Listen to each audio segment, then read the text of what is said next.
नमस्कार। हम पढ़ रहे थे एनसीईआरटी की सीरीज़ में कक्षा 7 की पुस्तक। इससे पहले की वीडियो में हमने 2 अध्याय पढ़े थे। आज हम कक्षा 7 का तीसरा अध्याय, जिसका नाम है हमारी बदलती पृथ्वी, इसके महत्वपूर्ण फैक्ट्स को जानेंगे। जो बल पृथ्वी की आंतरिक भाग में घटित होता है उसमें अंतर्जनिक बल कहते हैं, और जो बल पृथ्वी की सतह पर उत्पन्न होते हैं उन्हें बहिर्जनिक बल कहते हैं। भूकंप और ज्वालामुखी आकस्मिक गति से होने वाले अंतर्जनिक बल के परिणाम हैं। अंतर्जनिक बल के कारण भूकंप, ज्वालामुखी और भूस्खलन होता है। बहिर्जनित बल के कारण अपरदन और निक्षेपण होता है। भूपर्पटी के नीचे वह स्थान जहाँ कंपन प्रारंभ होता है, भूकंप के समय जहाँ कंपन प्रारंभ होता है भूपर्पटी के नीचे, उसे भूकंप का उद्गम केंद्र कहते हैं। उद्गम केंद्र के भूसतह पर उसके निकटतम स्थान को, जो भूमि की सतह पर होता है, उसे अधिकेंद्र कहते हैं। भूकंप के समय अधिकेंद्र के निकटतम भाग पर सर्वाधिक हानि होती है। भूकंप की तरंगें 3 प्रकार की होती हैं। पी तरंगें, जिन्हें अनुदैर्ध्य तरंगें कहते हैं। दूसरी है एस तरंगें, जिन्हें अनुप्रस्थ तरंगें कहते हैं। तीसरे प्रकार की है एल तरंगें, जिन्हें पृष्ठीय तरंगें भी कहते हैं। गुजरात के भुज में 26 जनवरी 2001 को भूकंप आया था। भूकंप का मापन भूकंप मापी से किया जाता है तथा भूकंप की तीव्रता रिक्टर स्केल से मापी जाती है। पृथ्वी की सतह पर शैलों के टूटने को अपक्षयन होता है। जल, वायु आदि अपरदित पदार्थों को एक स्थान से दूसरे स्थान पर ले जाते हैं, और इनके द्वारा अपरदित पदार्थों को एक स्थान से दूसरे स्थान पर ले जाना निक्षेपण कहलाता है। विश्व का सबसे ऊंचा दक्षिण अमेरिका का एंजल जलप्रपात विश्व का सबसे ऊंचा जलप्रपात है। उत्तरी अमेरिका में नियाग्रा जलप्रपात स्थित है। अफ्रीका में जाम्बिया और जिम्बाब्वे की सीमा पर विक्टोरिया जलप्रपात स्थित है। नदी के उत्थित तटों को तटबंध कहते हैं। समुद्री सेल में समुद्री तरंगों के लगातार टकराने से चौड़े होने के फलस्वरूप समुद्री गुफा का निर्माण समुद्र में होता है।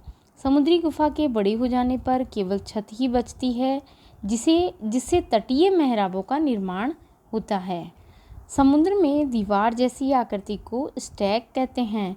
समुद्री जल के ऊपर ऊर्ध्वाधर उठे हुए ऊंचे शैलीय तटों को समुद्र भृगु कहते हैं। हिमनद के द्वारा लाए गए छोटे पदार्थ, छोटे बड़े शैल, रेत, तलछट, मिट्टी निक्षेपित होते हैं। यह निक्षेप हिमनद हिमोड़ कहलाते हैं।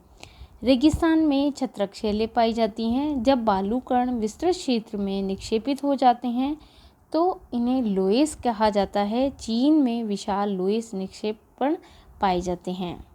चौथा अध्याय है वायु। पृथ्वी का तापमान बढ़ना भूमंडलीय तपन अथवा ग्लोबल वार्मिंग कहलाता है। वायुमंडल में 78% नाइट्रोजन, 21% ऑक्सीजन, 0.93% आर्गन तथा 0.03% कार्बन डाइऑक्साइड पाई जाती है। हरे पादप अपना भोजन कार्बन डाइऑक्साइड का प्रयोग कर बनाते हैं। वायुमंडल में 4-5 परतें हैं। क्षोभ मंडल का विस्तार 13 किलोमीटर तक है। इसमें वर्षा, कोहरा, ओलावृष्टि आदि होती हैं। वहीं समताप मंडल की ऊंचाई 50 किलोमीटर तक है। इस परत में बादल और मौसमी संबंधित घटनाएं नहीं होती हैं। इसी कारण यह परत हवाई जहाज उड़ने के लिए आदर्श होती हैं। तथा समताप मंडल में ही ओजोन गैस की परत होती हैं, जो सूर्य से आने वाली पराबैंगनी किरणों से हमारी रक्षा करती हैं। मध्य मंडल की ऊंचाई 80 किलोमीटर तक है। इसमें अंतरिक्ष से प्रवेश करने वाले उल्कापिंड आने पर जल जाते हैं। वहीं बाह्य वायुमंडल का विस्तार 80 से 400 किलोमीटर है। आयन मंडल इस परत का एक भाग है। रेडियो संचार के लिए यह परत उपयोगी है। वायु में मौजूद ताप और शीतलता के परिणाम को तापमान कहते हैं। सूर्य से आने वाली वह ऊर्जा जिसे पृथ्वी रोक लेती है उसे आतपन कहते हैं। तापमान को मापने की इकाई डिग्री सेल्सियस है। जिसका आविष्कार एंडर्स सेल्सियस ने किया था। पृथ्वी की सतह पर वायु के भार द्वारा लगाया गया दाब वायुदाब कहलाता है। ऊंचाई पर जाने पर वायुदाब घटता है। पवन उच्च दाब से निम्न दाब की ओर गति करती हैं। पवनें 3 प्रकार की होती हैं। स्थायी पवनें जो वर्ष भर एक निश्चित दिशा में चलती हैं। दूसरी है मौसमी पवनें जो ऋतु के अनुसार अपनी दिशा बदलती हैं। वहीं तीसरी है स्थानीय पवनें जो किसी छोटे क्षेत्र में वर्ष या दिन के किसी विशेष समय में चलती हैं। वायु में किसी भी समय जलवाष्प की मात्रा को आर्द्रता कहते हैं। वर्षा 3 प्रकार की होती है, संवहनीय वर्षा, पर्वतीय वर्षा और चक्रवातीय वर्षा। धन्यवाद।